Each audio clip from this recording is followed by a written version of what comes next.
Power star Pawan Singh का record तोड़ने के चक्कर में छूट गया हनी सिंह का पसीना। तो क्या खबर इस वीडियो में हम जानने वाले हैं। तो वैसे अगर आप पावर स्टार पवन सिंह के सच्चे फैन हैं तो चैनल को सब्सक्राइब करके छोटा सा कमेंट जरूर करना और वीडियो आप पूरा जरूर देखिए।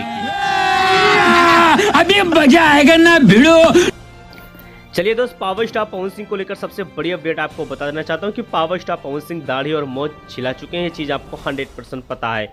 यानी कि पावर स्टार पवन सिंह का बॉलीवुड का एक बहुत बड़ा धमाका आप लोग के बीच में होने वाला है। यानी कि पावर स्टार पवन सिंह का गाना घघरी जब से रिलीज हुआ है तब से सोशल मीडिया पे खाली पावर स्टार पवन सिंह का ही कहर चल रहा है। बाकी बॉलीवुड के साथ साथ भोजपुरी इंडस्ट्रीज में कोई भी पावर स्टार पवन सिंह का मुकाबला इस टाइम पे नहीं ले पा रहे हैं। बेशक अगर बात की जाए तो पावर स्टार पवन सिंह के सामने एक गाना मोनी मोनी करके एक गाना रिलीज हुआ है, जिसमें देखा जाए तो अजी दोगन है और साथ में अगर बात की जाए तो इस गाने को हनी सिंह ने गाया है। यानी कि पावर स्टार पवन सिंह के साथ इस गाने को रिलीज किया गया था, लेकिन फिर भी अभी तक पावर स्टार पवन सिंह के गाने घघरी का रिकॉर्ड अभी तक हनी सिंह का गाना तोड़ नहीं पाया है। यानी कि पावर स्टार पवन सिंह का गाना 1 नंबर पर ट्रेंड कर रहा है, वहीं पर देखा जाए तो हनी सिंह का गाना 2 नंबर पर ट्रेंड कर रहा है, लेकिन पावर स्टार पवन सिंह का रिकॉर्ड अब तक नहीं तोड़ पाए हैं।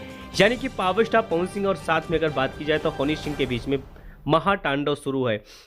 अब देखना है कि पावर स्टार पवन सिंह का रिकॉर्ड हनी सिंह तोड़ पाते हैं कि नहीं तोड़ पाते हैं, क्योंकि पावर स्टार पवन सिंह के फैंस लोग काफी ज्यादा एक्टिव नजर आ रहे हैं, जिसकी वजह से इनका रिकॉर्ड तोड़ना बहुत मुश्किल है। चलिए दोस्त, दूसरी सबसे बड़ी अपडेट की तरफ चलते हैं, यानी कि चिंटू पांडे की तरफ चलते हैं। चिंटू पांडे देखा जाए तो भोजपुरी इंडस्ट्रीज में गुम होते नजर आ रहे हैं। इनका ना कोई प्रोजेक्ट आ रहा है ना कोई फिल्म आ रही है, और जितने भी उनके फैंस लोग हैं बेसब्री से इंतजार करें कि आखिर चिंटू पांडे कहाँ चले गए हैं। बेशक मैं आपको बताना चाहता हूँ कि चिंटू पांडे की एक फिल्म है जिस फिल्म का नाम है विवाह 3।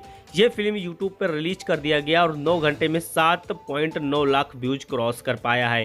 तो बेशक आप लोग ने फिल्म नहीं देखा है तो 100% आप जाकर देख सकते हैं। बाकी इस पे आपका क्या राय चल रहा है कमेंट बॉक्स में कमेंट जरूर करिए। मिलते हैं।